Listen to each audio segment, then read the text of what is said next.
Here we are. Let's preview the final week of the season. Up next on a Kokomo Friday. Alcantara, Soroka, you look so good in Boca. Peralta, Manoa, bounce back for Aarondola. Giolito, Castillo, Yoshida, Mosusuka. Carlo and Fado, value so high, but ADP so low. Frank loves him some kind of Joe. Now let's get on with the show. Happy Kokomo Friday and welcome into Fantasy Baseball today on September 19th. I am Frank Stampfl, joined by Scott White. Today on the show, we got career starts from Max Fried and Hunter Greene. We'll preview the final week of the season. And huge news, as we learned, Clayton Kershaw is hanging it up. One of the best to ever do it. We'll talk about that a little bit later on. Let's jump in. My goodness, he's a machine. And you know, Scott, we had a couple pitchers who pitched like machines here on Thursday, but one that is widely available is Stephen Kolek, your player of the night. He is my player of the night. We actually, well, you and I, Frank, picked him as our top choice to stream. Not that we were enthusiastic about it, but he was our top choice to stream on a bad day for streamers Thursday. Begrudgingly. And I think I said, you can hope he'll give you a really boring quality start. Well, this was a quality start. It wasn't boring at all for Stephen Kolek. He allowed just 2 hits in 7 1/3 innings and struck out 8. This makes Stephen Kolek 4 for 4 in quality starts since joining the Royals. But the previous 3, he had no more than 4 strikeouts in any of them. So he hasn't been a strikeout guy by any means, more of a ground ball specialist, which is why I was thinking, okay, boring quality start. And I don't think he's going to start getting strikeouts now. I don't think this is like a sign of things to come for Stephen Kolek necessarily. But I will note he threw his changeup 26% of the time in this one compared to just 10% normally. And it might explain why he's been having so much success with the Royals, because his usage of that changeup, again, just 10% for the season, but it's been trending up with the Royals. It's clearly a pitch they're having him emphasize. And that changeup for Stephen Kolek has an 0.37 batting average against. So probably a good plan throwing it more. Again, I don't think there's huge upside here. I don't think Stephen Kolek is a name we need to be that familiar with in fantasy baseball. But the kind of run he's on now, the kind of start he just had, the fact he's facing the Angels in the final week of the season, who have been like maybe the biggest kingmaker for opposing pitchers here in September. I don't have Kolek. As of now, I don't have him among my 10 sleeper pitchers for week 27. But he is the sleeper pitcher for week 27. There's definitely a case for him. I don't know. We'll talk it through when we get to that segment. Maybe I'll find a way to squeeze him in. Yeah, you mentioned how good he has been with the Royals so far. 4 quality starts. The overall numbers there, 1.67 ERA, 0.67 whip in those 4 starts. 19 strikeouts, doesn't get many of those, to just 3 walks over 27 innings, typically gets a lot of ground balls. And you mentioned that matchup at the Angels next week, the final week. Over the past 14 days, the Angels have the highest strikeout rate in baseball, and it is not close. 33.6%. The next closest team is the Rockies at 29.7%. So perhaps Stephen Kolek can keep those whiffs going for one more start. What happened? It's just a comment. I don't know if I should read it out loud. Uh-oh. I don't know. It tickled me though. I see. I can assure that Scott is in a office somewhere and he is not in another room in the house. Although I guess it might look like it. All right. So Stephen Kolek. It's fine. Keep going. Stephen Kolek, great start. We also got great starts, career outings from both Hunter Greene and Max Fried. So I'm going to do a little double dip here. Hunter Greene, one of the best starts of his career against the Cubs. A one-hit shutout with just one walk, had 9 strikeouts, 17 whiffs on 109 pitches. The fastball and the slider were both working here. 9 of those whiffs on the fastball, 7 on the slider. This was the second shutout of his career. Nice bounce back after his worst start of the season last time out. And I know we've mentioned a few times he'll likely be drafted as a top 10 starting pitcher next season, probably somewhere in that 5 to 10 range, the back end of the top 10, top 12, something like that. There's no doubting the talent. If you look at the past 2 years, he's made 44 starts, Hunter Greene, 2.75 ERA, 0.98 whip, 294 strikeouts over 252 innings, but he's yet to throw more than 150 and a third innings in a season yet. And I think as a result, we do have to kind of dock him a little bit for that entering next season. A little bit, but I know he didn't have those concerns, although I guess you have those concerns for almost any pitcher. He would probably just be the 4th or 5th starting pitcher off the board, I think. Right. And I know Nick Pollock of Pitcher List was saying before the season that he wants to start ranking pitchers, totally ignoring what was the word he used? Basically just totally ignoring the concept of injury risks, the concept of some guy seems more likely to have a high number of innings than another because they're just all so risky that you're better off just being totally agnostic to that and drafting for talent. And while I wouldn't go that far, there is a lot of truth to that.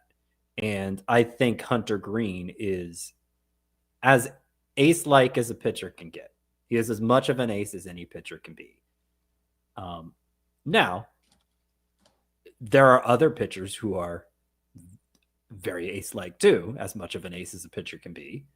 And I think, when you're stacking them up, probably you put Hunter Greene toward the bottom of that list because he has yet to show he can take on a full ace workload over the course of the year. But that's going to put him what? Like 7th, 8th, somewhere around there.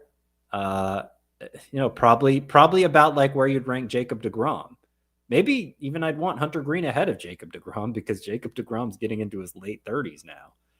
So yeah, I think that's now I don't think I'm going to draft any but the top 3 pitchers, the obvious top 3, Tarek Skubal, Garrett Crochet, and Paul Skeens. I don't think I'm going to draft anyone other than them in even the first 3 rounds of drafts next year.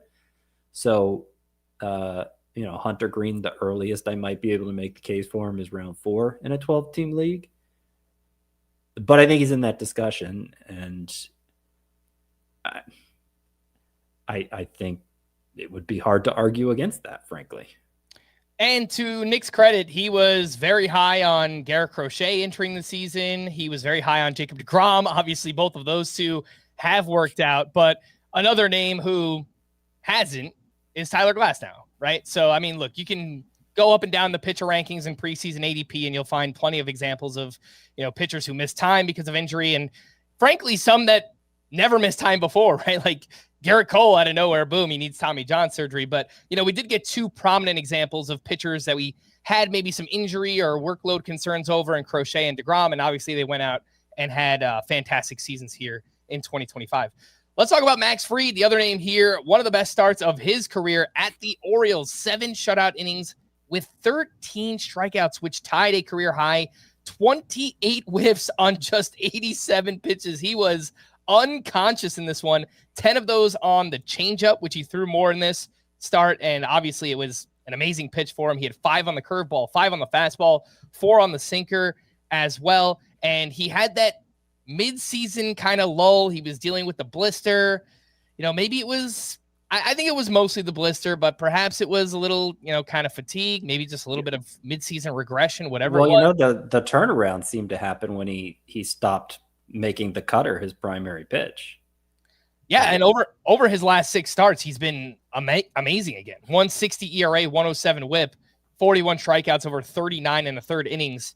Still getting tons of ground balls, doing a great job limiting hard contact. And Max Fried, another example of what we were just talking about. I was scared to death of drafting Max Fried this year because previous seasons he had some forearm, some elbow stuff. And to you and Chris's credit, you guys were like, what are we doing here, man? Max Fried is one of the most reliable pitchers in baseball. And well, I mean, maybe you're about to say this, sorry, but the whole thing for me was like the Yankees gave him the biggest contract for a left-handed starter ever. You don't think they went through their paces there, making sure he was fully healthy? I think they probably did. It's one of those things where maybe I'm too close to the situation where I've seen the Yankees kind of fumble these injury things before, and maybe I just didn't trust it.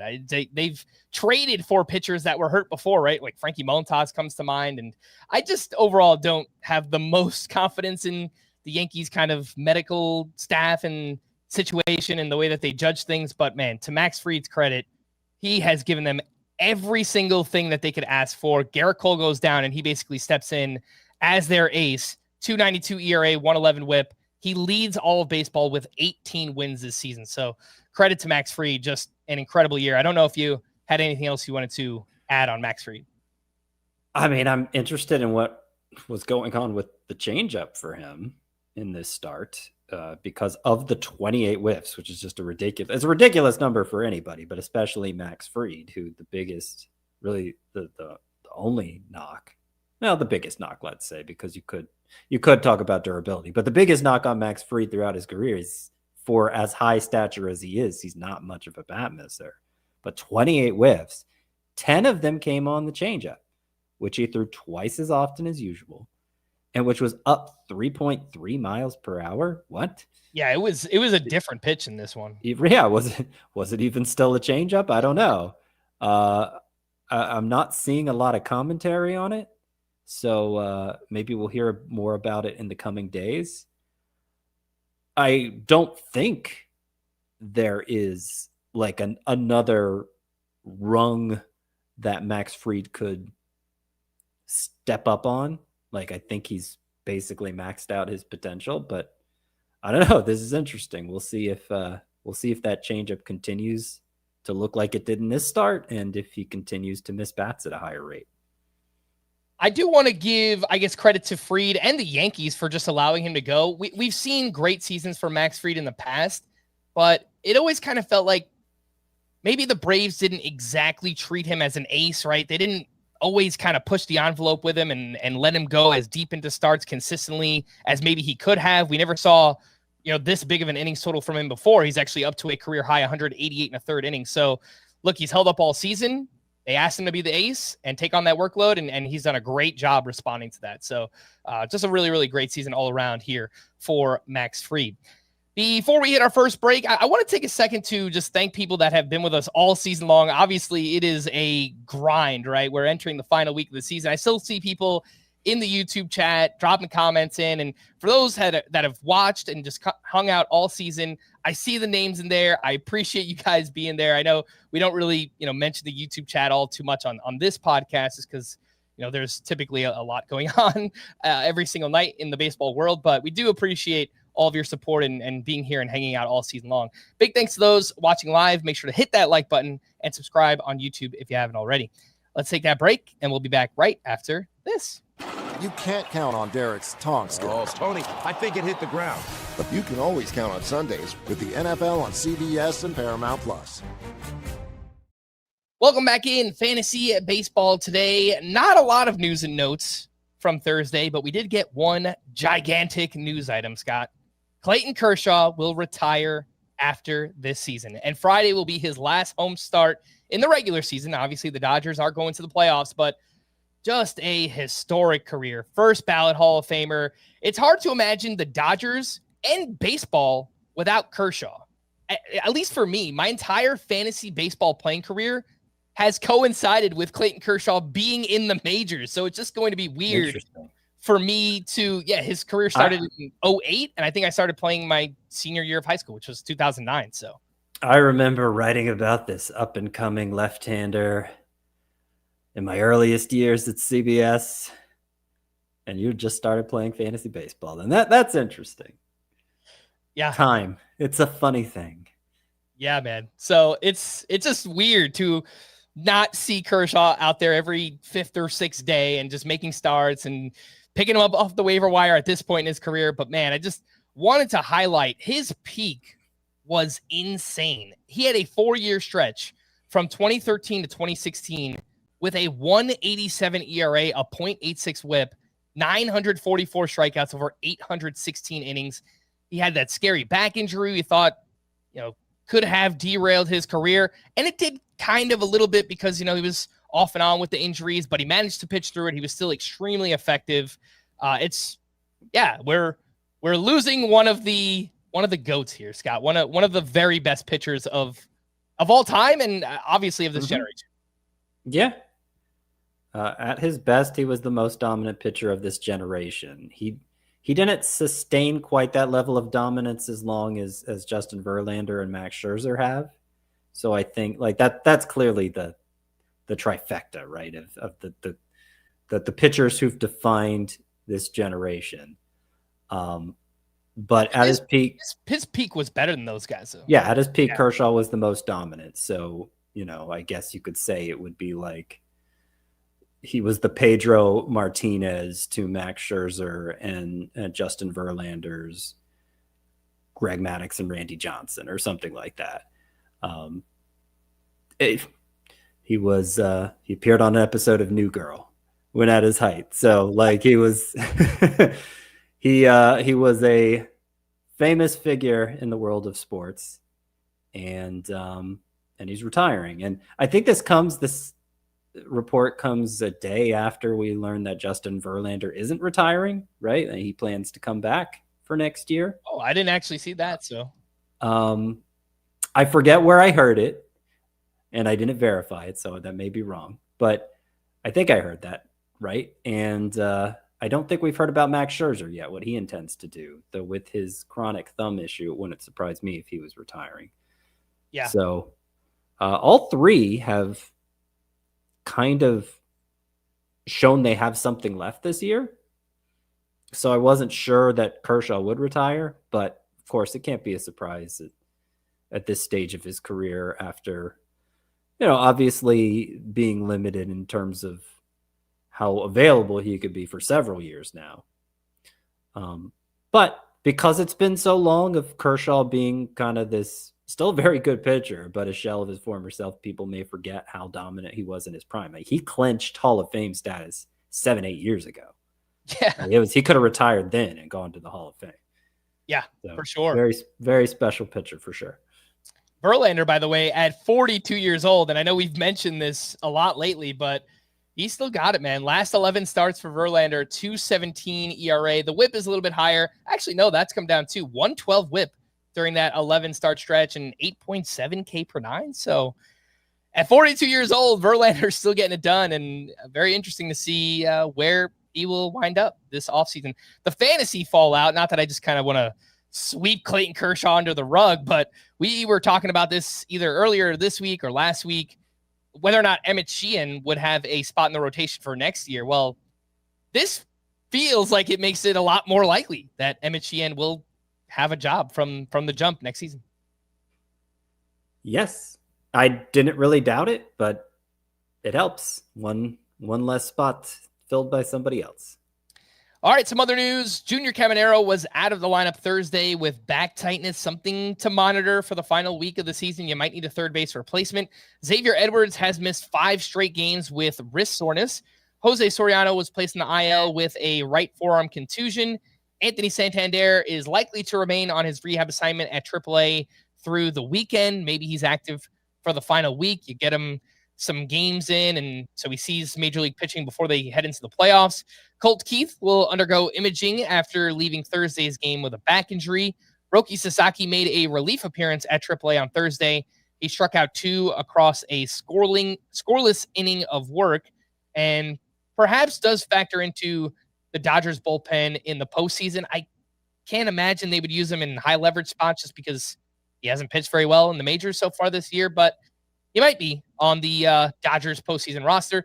And Ryan Bergert went on the IL with a right elbow sprain. Can any of these waiver wire hitters matter in the final week? Chandler Simpson is finishing strong. He went 3 for 4 with 2 RBI.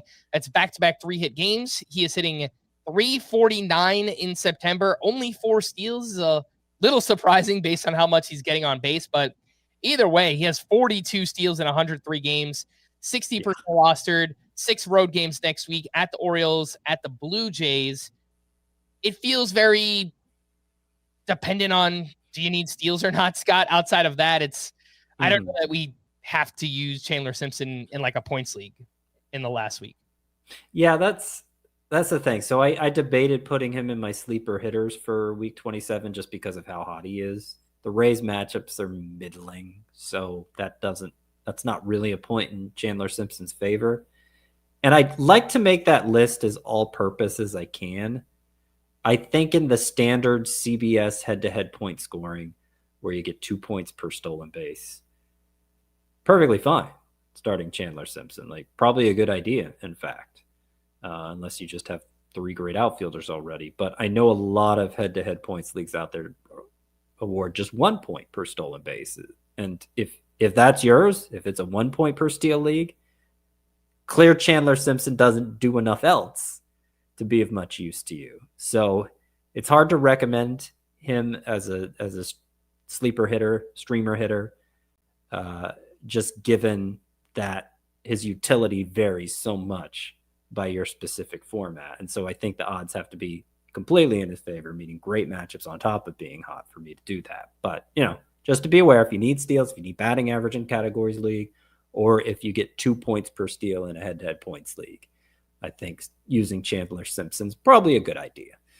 His full season pace, by the way, 66 stolen bases. So we'll have all offseason to talk about this. He makes for an interesting player in drafts next year because he's really just a 2-category player. But, man, if he can hit 300 and steal 60 bags, that's a useful player. It's just he brings you down so much in terms of home runs and RBI. He's just a very specific build player where maybe if you take Kyle Schwarber early on next season or Nick Kurtz or someone like that, Chandler Simpson is a name that you'll be targeting in the middle rounds of drafts. Like, what's that stolen base pace? You said how many steals in how many games? He has 42 and 103. It's a 66 steal pace over a full season. Yeah, okay. So you said that. And so only one other player is even going to get to 45, right? Jose Caballero. He's already exceeded that. I think he has 47 or 48. Right, but there's not a third player that gets to even 45. So I don't think so. So we're talking about, and we've seen other players do that in recent years. Maybe Ellie De La Cruz bounces back with a steal total that high next year. But just looking at this year's numbers, Chandler Simpson is a distant.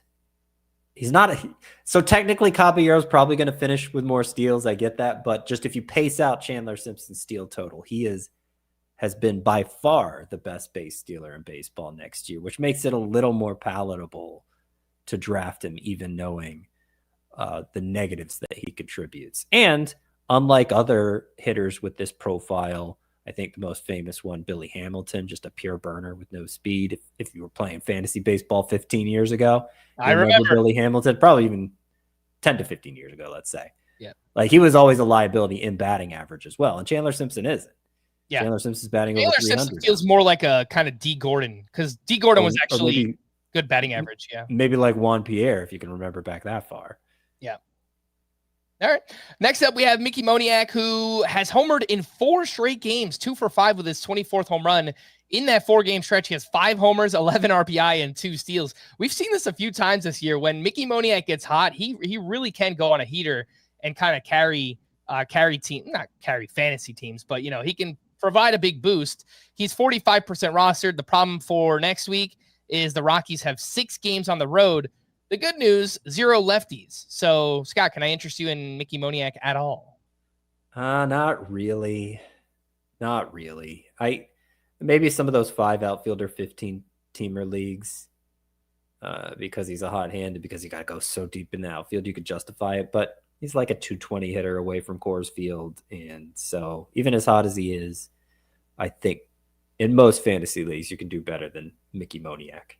How has Carson Williams been? We haven't talked much about him. He went 2 for 4 with his 4th home run. He has sat out just 4 times since being called up on August 22nd. So mostly an everyday player. He's hitting 186. He's got the 4 homers. He also has a 36% strikeout rate, which was expected. The exit velocities have been not great. He's 28% rostered, 6 road games next week. Scott, how would you evaluate Carson Williams so far? I don't think we're using him at all in fantasy outside of a very, very deep league, but what do you think so far? I think he has an uphill battle to be a major fantasy contributor. I know Carson Williams was a high-end prospect for a few years, but he was one that always seemed better in real life than fantasy. And he was one who I think got a little too much benefit of the doubt as a hitter because he makes hard contact, and that is the main thing evaluators are looking at these days. Just way too many strikeouts. And yeah, he plays great shortstop defense. So, like, at least that's what the scouting report says. I haven't actually looked at the metrics during his time in the majors, but he's supposed to play a great shortstop, and that's part of the reason why Carson Williams rated so well as a prospect. I think that's part of the reason maybe the Rays were willing to let Ha-Seong Kim go. But I'm just not sure he's going to make enough contact to amount to much in fantasy, even though the power is there, and he should get a lot of playing time. And one very deep league name, Blake Krim, who Chris added here on the rundown. Blaine Krim, right? I think it's Blake. I could be wrong. I'll double check. It is Blaine. Should be Trent Krim. It's Blaine Krim, who Chris added on the rundown, The Independent, and he says that is a Ted Lasso reference for Trent him. Krim. Yep. Yeah, but Blaine Krim. This is Blaine Krim. Trent Krim is in Ted Lasso. Yes.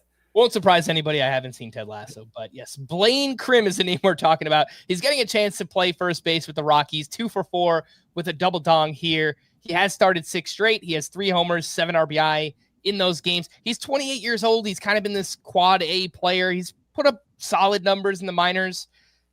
NL only leagues, fine. I mean, any thoughts on Blaine Krim? Yeah, so he started 6 games in a row. Hasn't done a lot apart from the 3 homers, which maybe sounds like a funny thing to say, but his batting average is really low, is so far is my point. And so how much can you trust him, especially since the Rockies are going to be on the road for the final week? I think he's interesting. He's been passed over because he's a right-handed hitting first baseman. And unless you're top shelf prospect, it's hard to get a path to the majors, get a path to regular playing time in the majors with that profile. But the Rockies are giving him an opportunity, and we'll see if he does enough that he continues to get a look next spring. Do any of these waiver wire pitchers matter for the final week? First up, I have some shallow league names. Tanner Bybee, another strong start at the Tigers. 6 innings, 1 run, 8 strikeouts, had 10 whiffs on 100 pitches. And he is throwing his cutter more lately, and it's been pretty effective for him. That's 3 straight quality starts for Tanner Bybee. Again, shallow league name. He's 77% rostered, 50% started. Gets the Tigers again next week. Scott, can I interest you in Tanner Bybee? It's not a priority to start him. These last 2 starts have been very impressive, but it's kind of too little too late, I feel like, given how bad his season has been overall. What these last 2 starts have in common, other than a big strikeout total, so 10 strikeouts in the 9 shutout innings against the White Sox last time, 8 strikeouts in the 6 1-run innings against the Tigers this time. You mentioned he's been throwing the cutter more. Those last 2 starts specifically, with all the strikeouts, that cutter has been up like 1.5 miles per hour. It's a harder cutter for Tanner Bybee. And it's a sample of 2, so I don't know that it's something we can really stake anything to yet. But it's noteworthy, given that we've seen Tanner Bybee perform so much better with that harder cutter. And, you know, it's something to watch in the 3rd start. Even then, we're talking, it'll be a best case scenario. It's a sample of 3. So how much can it change our impression for Bybee next year? I don't know. It may be something we're talking about next spring too, but the last 2 starts have been really impressive for a pitcher who obviously we had a lot of faith in coming into the year. Are you okay using him against the Tigers next week? Is it just kind of a middling expectation? How rostered did you say Tanner Bybee was? 77% and 50% started.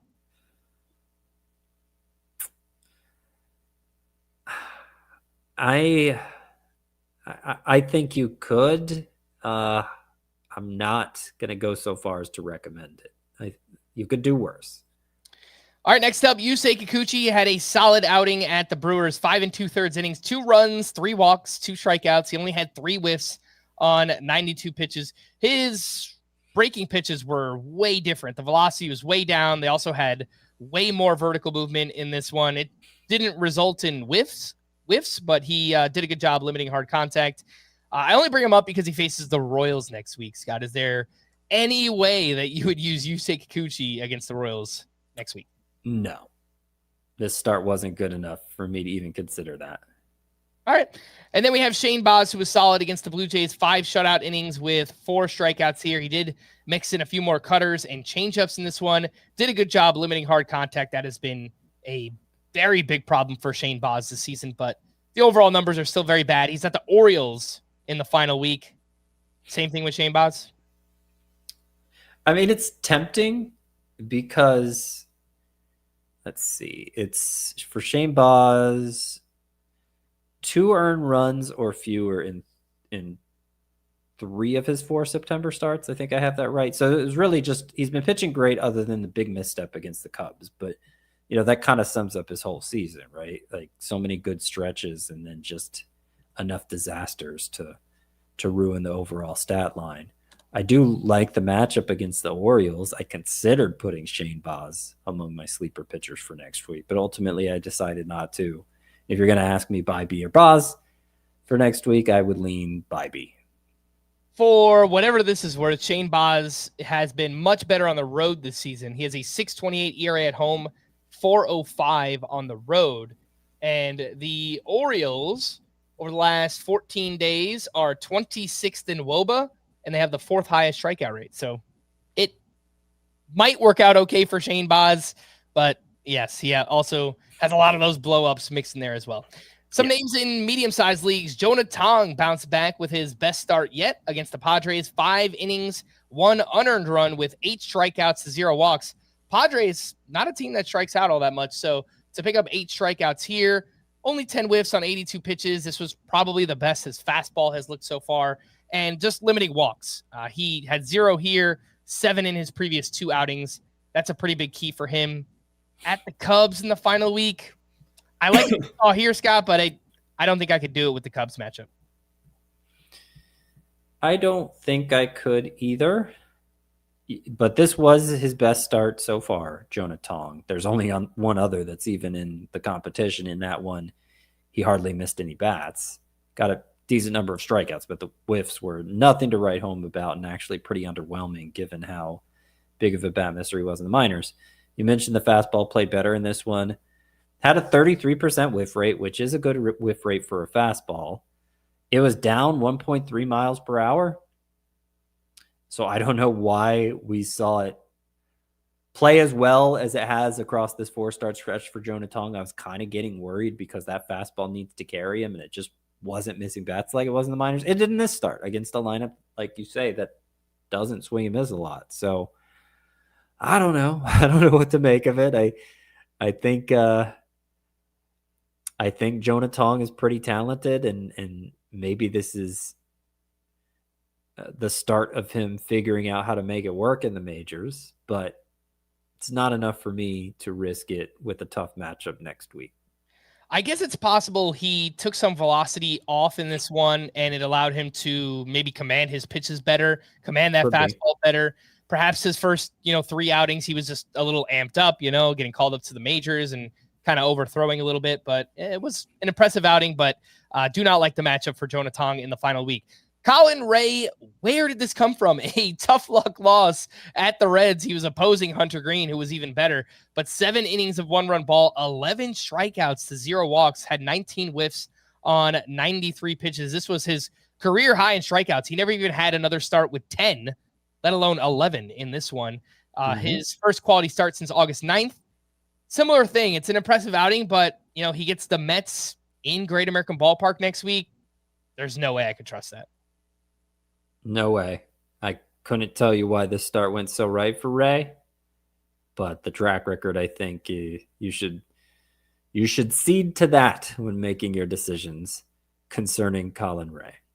One other name in deeper leagues, we already spoke about Stephen Kolek up top, but JT Ginn turned in a quality start at the Red Sox. 6 innings, 2 runs, 3 strikeouts, but had 14 whiffs on 98 pitches. His velocity was also down in this one, but his slider was great. Had 10 of those 14 whiffs, 59% whiff rate, and he's pitched pretty well. Last 3 starts, 176 ERA, 111 whip. Very small sample size, and again, a very deep league name in JT Ginn. Gets the Astros next week. I don't know. I feel like their lineup has been a little bit hit or miss, but I don't think I could, even in a deeper league, I don't think I could recommend JT Ginn. Yeah, there may be something here with Ginn because for being such a big ground ball pitcher, over 50% ground ball rate, actually closer to 55. That's very good. But for being such a big ground ball pitcher, he gets whiffs at a pretty nice clip. You mentioned he had 14 in this one.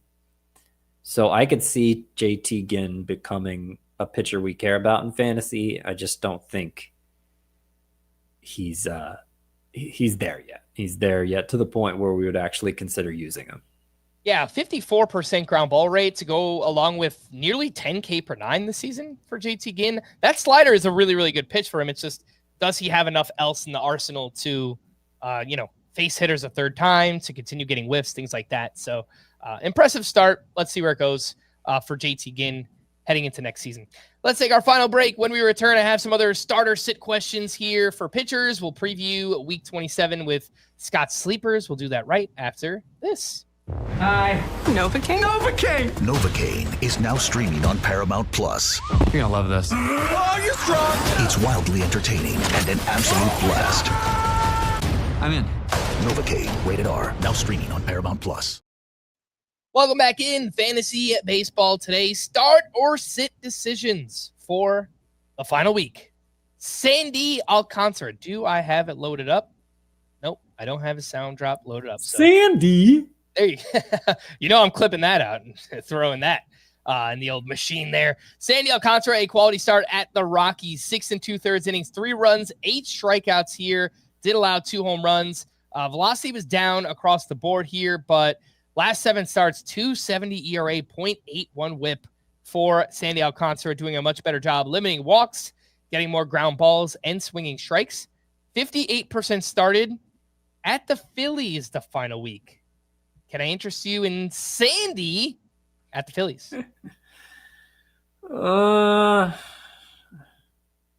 Toward the end of next week, right? So today's Thursday. It's probably it would be more probably a Tuesday or Wednesday start. Yeah, so I don't think they'll be running the backups out there. I don't know. I mean, I guess it's in the same category as Tanner Bybee. He's been more reliable lately, but the Phillies matchup is even tougher. So it's not a must, but it's okay if you don't have an obvious choice to start instead. I love the direction he's trending. I think he's probably well on his way to being back to his Cy Young form, but Phillies is a tough matchup.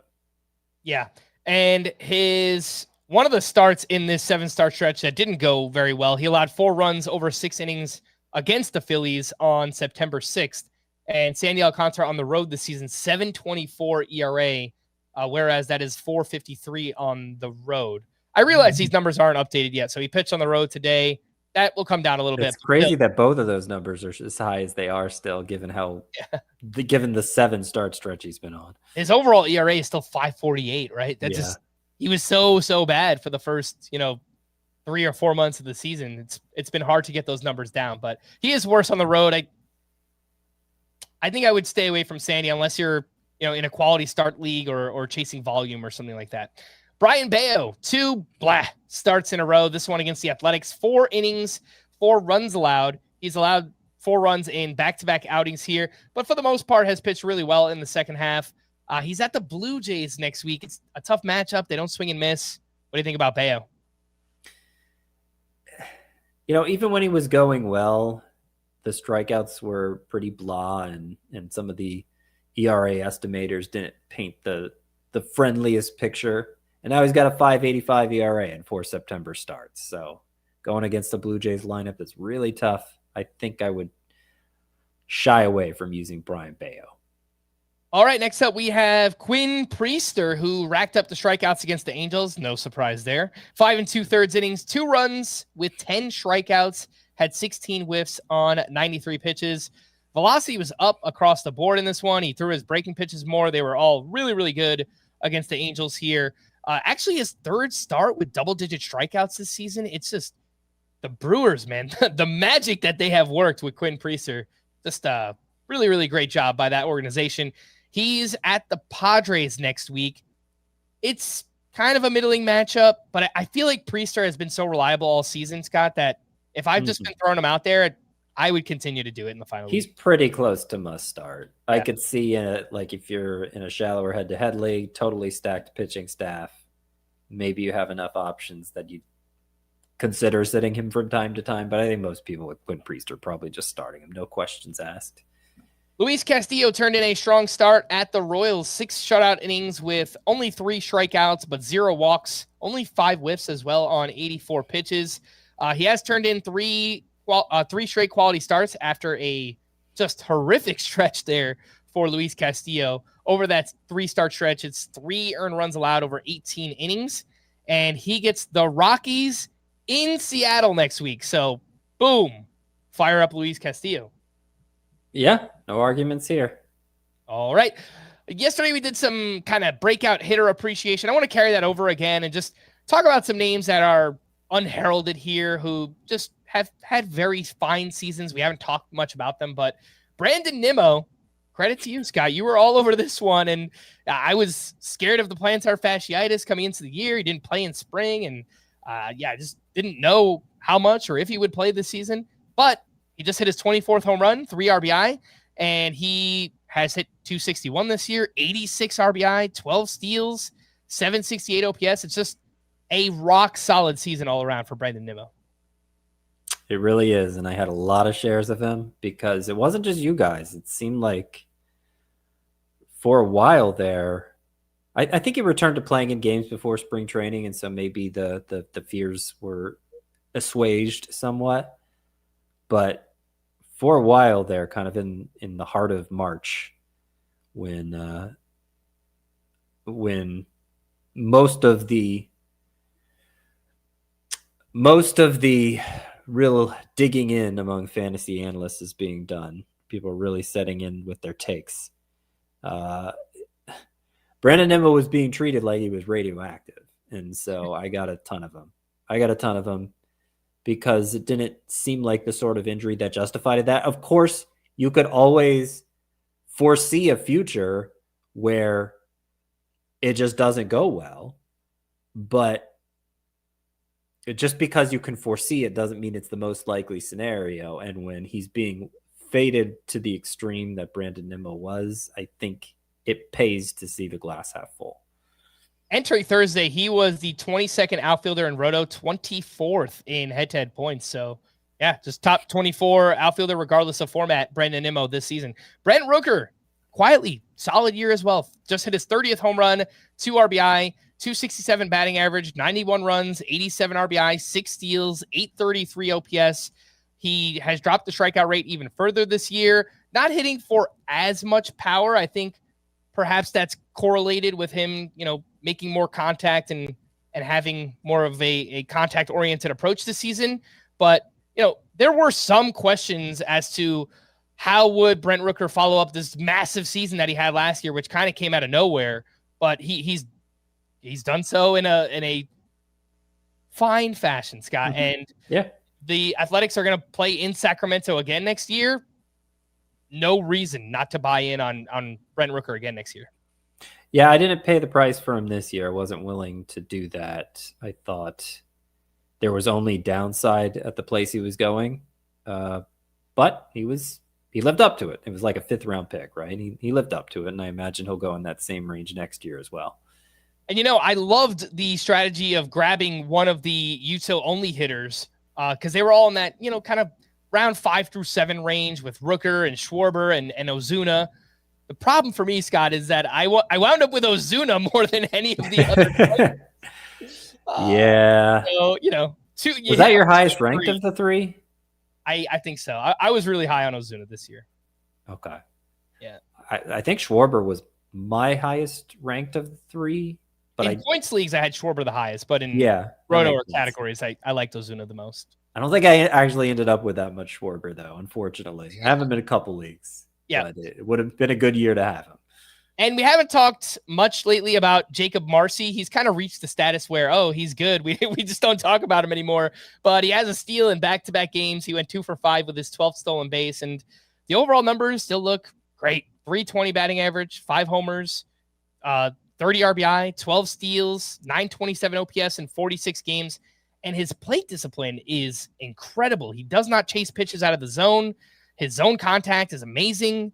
His swinging strike rate is amazing as well. So I just wonder how high Jacob Marcy will climb next season, because once people start digging in, they're going to realize, all right, we might have a really special player on our hands here with Jacob Marcy. Yeah, it's going to be the sort of situation, I think, where there are like 30 names you're considering for a range of 10 outfield spots, and any 30 you choose in whatever order you choose is not going to seem quite right. And so will Jacob Marcy end up toward the bottom of that list just because he isn't as proven? Or will kind of the mystery box effect, the fact he was so productive in the short amount of time he was in the majors, which it's going to end up being about 2 months, right? Will that work to his benefit? And he just the fact that he can contribute in such a wide variety of ways, at least theoretically, is that going to push him up? Is that going to make him top 30, or is he going to be top 45, top 50? I think that's what we're talking about with Marcy. Just among outfielders, though, right? Yeah, just among outfielders. Yeah. I'm looking at preseason ADP just to kind of get an idea of where he might go next season. And we had 3 sleeper/breakout outfielders drafted between picks 120 and 145. Dylan Cruz, Jason Dominguez, and Pete Crow Armstrong. So I wonder if that's kind of a fair range. I kind of feel like maybe he'll climb even higher than that. I think we might even be pushing like top 100 pick for Jacob Marcy. Outfield, I think, looks a lot better going into 2026 than it did going into 2025. And so that's going to be part of the issue too. Because I don't know. I mean, you may be right. I think once I sit down with the names, you got to weigh Jerks and Profar, the fact that he seems more, we should all feel more comfortable with him now than we were going into last season. You have Kyle Stowers, who I know has been kind of out of the picture for the last couple months, but I think we're mostly buy into what he was doing. Joe Adell has become a bigger deal in fantasy. I could keep going. I could probably list off a couple dozen names in the outfield who are in much higher standing in fantasy than they were coming into the year. And so which of those get priority? And I think it's going to be really tough to figure out. All right, let's preview week 27. Here we are, final week of the season. First up, we have the schedule. All 30 teams have 6 games next week. What about the Rockies? All 6 of their games are on the road. Womp womp. Starters sit these 2 start pitchers. We have Brady Singer up against the Pirates and at the Brewers. I think he's pretty close to a must start. He's been pitching so well the past couple months, mixing in a sweeper, getting more whiffs. And one of the 2 matchups is against the Pirates. The likelier of the 2 is against the Pirates because it's happening earlier in the week. And probably worth bringing up, obviously, final week of the season.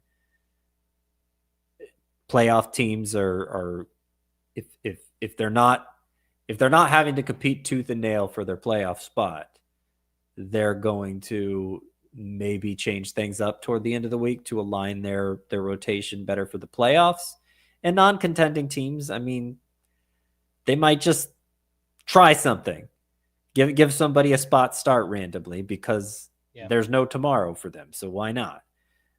So a lot of these 2-star pitchers, it's a very short list to begin with no team playing 7 games. It's a list of 23 2-star pitchers. Sometimes it's twice as big as that, but it's only 23 this week. And I have a feeling far fewer pitchers than that are actually going to end up making 2 starts. Yeah. I completely agree with you. The Reds in particular are interesting because they're 2 games out of a wild card spot. This could come down to the wire. They're chasing the Mets. They also, by that, last start for Brady Singer, they might already know that they're in or out. So that could factor into their decision-making as well. Lucas Giolito is at the Blue Jays and home against the Tigers. He hasn't looked as good recently, and those matchups could be better, but I think points leaguers are still going to lean yes on that. Jack Flaherty at the Guardians and at the Red Sox. Those matchups, certainly the Cleveland one, decent. But I think it's only points leaguers that would even consider it, people who are really selling out for volume. And again, it may not be the week to do that because of how much could change. Yeah, midweek. And I brought this up a few times, but Flaherty has been worse on the road this season. He has an ERA over 5. At home, he's not amazing at 4.18 ERA, but he has been worse on the road this season, and both of those starts do project to be on the road. Luis Gil home against the White Sox and the Orioles. Those matchups are so good that I could see doing it in a points league. I don't want to just give a flat no, but that's the only context. Like categories leagues, way too much risk of damage to your whip, especially. So I think for most people, Luis Gil is a no. David Peterson at the Cubs and at the Marlins. Kind of the same thing I said for Gil. Points leagues, maybe, but most people no. And Ryan Weathers is at the Phillies, home against the Mets. I think that's just a flat no with those matchups. Yeah, I would agree as well. 2-star pitchers to add and stream. We have 3 names. Who are they? Justin Verlander's the big one. I've been talking this up for weeks. The final week, Justin Verlander lines up for 2 starts against the Cardinals and against the Rockies in San Francisco. Ooh, beautiful. And I would bet he ends up making both of those starts, regardless of how things play out with the Giants. I will say there are a couple of teams, even though every team's playing 6 games, there are a couple teams that have 2-star pitchers in my 2-star pitcher rankings because they appear to be going 4-man rotation, at least while they're in the playoff hunt. One of them is the Giants. So I have both Logan Webb and Justin Verlander lined up for 2 starts. But if either of them loses that 2-start status, it would be Webb, not Verlander. And then the other one is, for what it's worth, is the Diamondbacks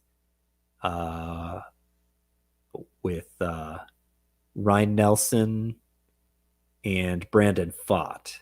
I believe Nelson would be the one to lose 2-start status if they decide to go ahead and throw in a 5th guy because they're out of it or whatever.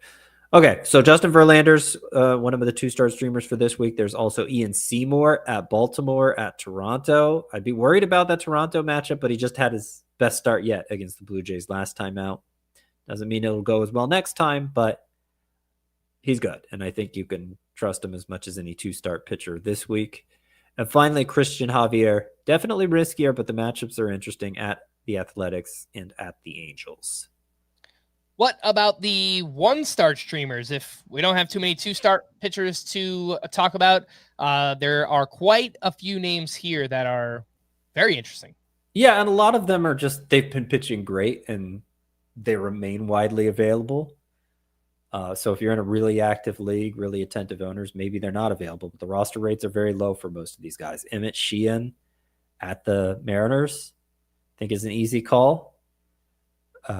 Trey Yesavage against the Rays. I believe both of those, Sheehan and Yasavage, are the last day of the season is when their turn lines up. So that makes me a little iffy on them. But it's not like either one figures to be a prominent part of a playoff rotation. So the team might rather have them start that final day. The Dodgers in the Machine's case and the Blue Jays and Trey Savage's case. So I think you're fine. I think you're fine going with them. Let's see who else. Hurston Waldrop, we talked about him. He faces the Nationals for a second straight start. Got a lot of strikeouts against them last time, and our lineup is pretty bad right now. Connolly Early, of course, he's been great. He gets the Tigers. Parker Messick's been great. He gets the Tigers. Not the greatest matchup there, but as good as they've been, I can't imagine you're going to do much better off the waiver wire. All right, and these are the two that I think maybe could be swapped out.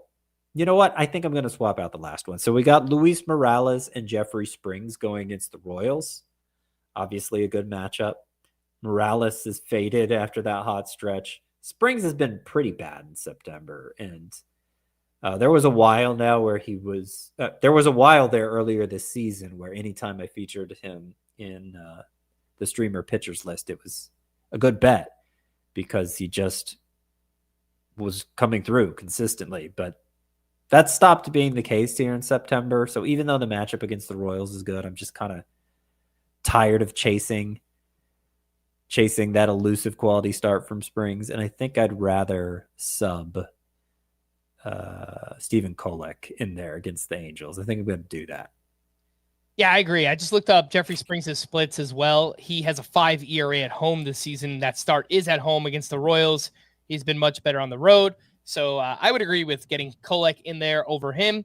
And just to... Well, will we want to do Shane Baz against the Orioles? Because you mentioned some good splits for him. Will we want to do Shane Baz against the Orioles instead of Luis Morales against the Royals? Like, do we swap out both Springs and Morales?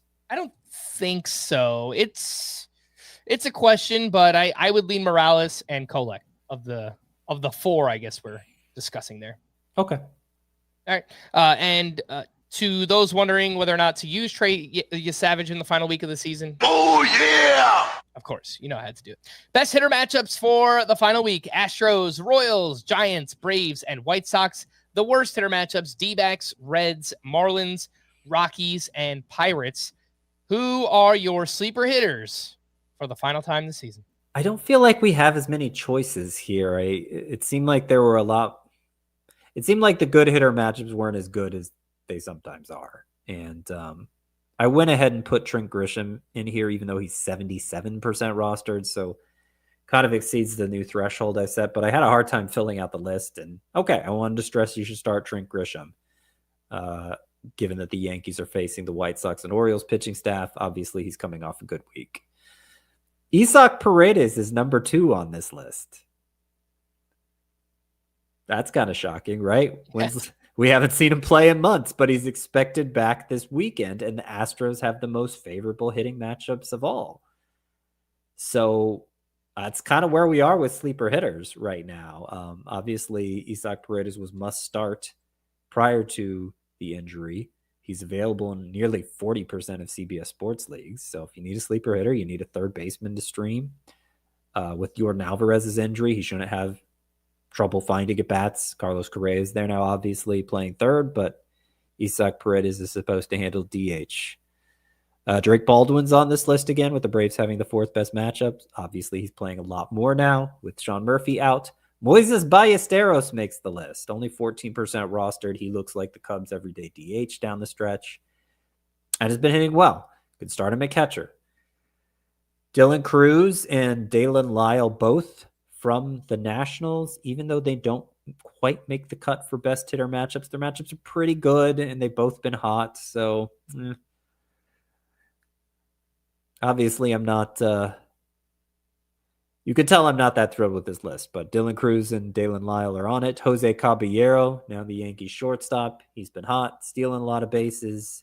They have favorable matchups again against the White Sox and Orioles. Marcelo Zuna's on here. He's been hitting a little better lately. And the Braves have the 4th best hitter matchups. A third catcher makes the list, Carter Jensen, only 6% rostered. So highly available even in 2-catcher leagues. I believe he started 4 or 5 straight games for the Royals and has been hitting great. 1-to-1 walk to strikeout ratio. I had the 2-homer game the other day. And the Royals have the 2nd best hitter matchups. So I don't like putting catchers on the sleeper hitters, streamer hitters list because there's just not as many opportunities to start catchers. You're not going to start a second one, obviously, unless it's a 2-catcher league. But there were 3 catchers who really stand out, given the matchups, given the way they performed recently, and given the lack of hitters to feature from other positions. And then finally, Ha-Sung Kim. Again, the Braves have the 4th best hitter matchups. He's been getting a lot of singles, at least. I'd like to see him steal some bases. But it's hard to find a shortstop off the waiver wire, and I think the matchups for Kim and the Braves this week makes it justifiable to consider him. All right, let's wrap up here with some leftovers on the hitting side. Jose Ramirez continues his strong season, 2 for 5 with his 29th homer, and he also has 39 steals. So he is closing in on back-to-back 30-40 seasons. Again, that's Jose Ramirez. Pete Alonso heating back up, has homered in 4 straight. He's now up to 37 home runs, 121 RBI. Juan Soto continues to run. He picked up his 33rd steal, and 44 games since the start of August. Soto is hitting .297 with 16 homers, 18 steals, and an OPS over 1,000.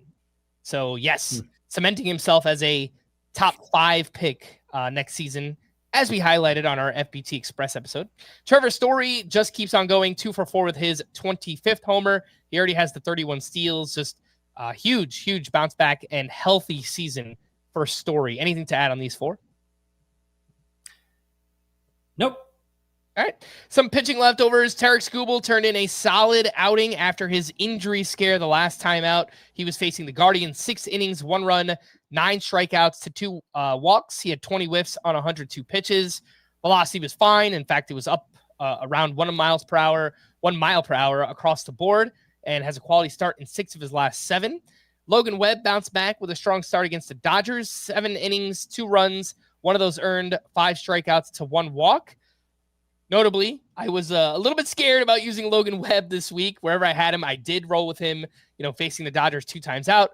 Last time he got rocked. This time, much better. And Yoshinobu Yamamoto on the other side, surprisingly wild against the Giants. 5 1/3 innings, 6 walks, but only 1 hit allowed, 7 strikeouts, 13 whiffs on 108 pitches. He has allowed 1 earned run or fewer in 4 straight outings. Anything to add on Yamamoto, Logan Webb, and Tarek Skubal? I remember Yamamoto was coming off 3 straight 10 strikeout efforts. So I think we'll give him a pass for all the walks this time out. I was looking to see if the shape on Logan Webb's sweeper was good, because it seemed to be back to normal after he had kind of lost it there to begin the second half. And it seemed to be back to normal in his previous start, even though that wasn't a good start. Yeah, I don't know. The break's a little off on the sweeper still. Probably not worth thinking that hard about it, because overall Webb's been strong even as the sweeper has kind of not looked right. But since it's something I've brought up a few times before, thought I'd comment on it again. The only thing I'd add with Logan Webb, he's had a very good season all around. 124 whip over the volume of innings that he gives you, it is hurtful in a roto or a categories league. So the ERA is good. He pitches deep in his starts. He gives you a chance at wins. I think overall he's better in a points league just because the volume and the quality starts and everything. But that whip has been a problem for a couple of years in a row now for Logan Webb. Call to the bullpen for the Guardians. Cade Smith was unavailable. Hunter Gaddis picked up his 3rd save. For the Athletics, Hogan Harris pitched the final 2 innings. He allowed 1 earned run, but picked up his 4th save. He has the last 2 saves for the Athletics, but their bullpen feels pretty fluid, kind of mix and matchy there for the A's. Mariners, Andres Munoz allowed a hit, but struck out 3 for his 36th save. For the Marlins, Calvin Fauché entered with 2 outs in the 9th, a 2-run lead. He got the final out for his 14th save. The Marlins do not have a closer, and they never will ever again. For the Brewers, Abner Uribe got the 8th inning with a 3-run lead facing the heart of the Angels lineup. He allowed a hit, but struck out 2 for the hold. I think this is the first time he was used earlier than the 9th inning since Trevor McGill went on the IL, but it was the highest leverage spot facing the heart of the lineup, so I get it. Jared, He didn't set up for Koenig's other save? I thought he did, but I could be wrong. Yeah, I just didn't know when that other save came for Koenig, but yeah, it is possible. Speaking of which, Jared Koenig did get the 9th inning and picked up his 2nd save. And for the Dodgers, I guess Tanner Scott was unavailable because he didn't pitch here. I think he last pitched 2 days ago, but he's been a little bit shaky, and he dealt with the injury. They went with Alex Vesia in the 9th inning with a 1-run lead. He struck out 2 for his 5th save of the season. To stream or not to stream on Friday, we have Will Warren at the Orioles, Brandon Sproat against the Nationals, Parker Messick at the Twins, Charlie Morton against the Braves, revenge game, Luis Severino at the Pirates, who he is better on the road, and Andrew Alvarez at the Mets. So I think Parker Messick at the Twins, Brandon Sproat against the Nationals, even more probably than Messick, and Luis Severino at the Pirates if you're really needing to stretch. All right, yes, there was another save that Jared Koenig got, and Abner Uribe set up for him. I don't know why I needed to look that up, but you were right, Scott. On Saturday, Luis Morales is at the Pirates, Kyle Harrison at the Rays, Adrian Hauser against the Red Sox, Tomoyuki Sugano against the Yankees, and Chad Patrick at the Cardinals. This Luis Morales start at the Pirates of all teams, it might determine if he needs to remain as streamer pitcher for next week against the Royals. Yeah. Rather than me switching to Shane Baz. So we'll see how it goes. You got to come through, Luis Morales. You haven't in your past couple turns, but it's a good matchup. He's my favorite choice to stream on Saturday. And beyond him, not great. Chad Patrick at the Cardinals, maybe my second choice, but it's not great. Yeah. Sunday, we have a ton of options. Jamison Tyone at the Reds, Trey Savage at the Royals, Michael Wacha against the Blue Jays, Joey Cantillo at the Twins, Simeon Woods Richardson against the Guardians, Emmett Sheehan against the Giants, Eduardo Rodriguez against the Phillies, Jason Alexander against the Mariners, and Connolly Early at the Rays. Oh, yeah, this is great. So Trey Savage at the Royals, given the matchup, given how good he looked in his first start, I think he's earned that. Emmett Sheehan against the Giants, obviously he's been great. Connolly Early at the Rays. All of these are great. Savage, Sheehan, Early. They're all among my streamer pitchers for next week, too. And even Joey Cantillo at the Twins. I think that's a solid play. All right, we're going to wrap there. For Scott, I am Frank. Thanks, as always, for tuning in to Fantasy Baseball today. Please make sure to follow and leave a 5-star rating on Apple or Spotify. And we will be back again next week. Bye-bye.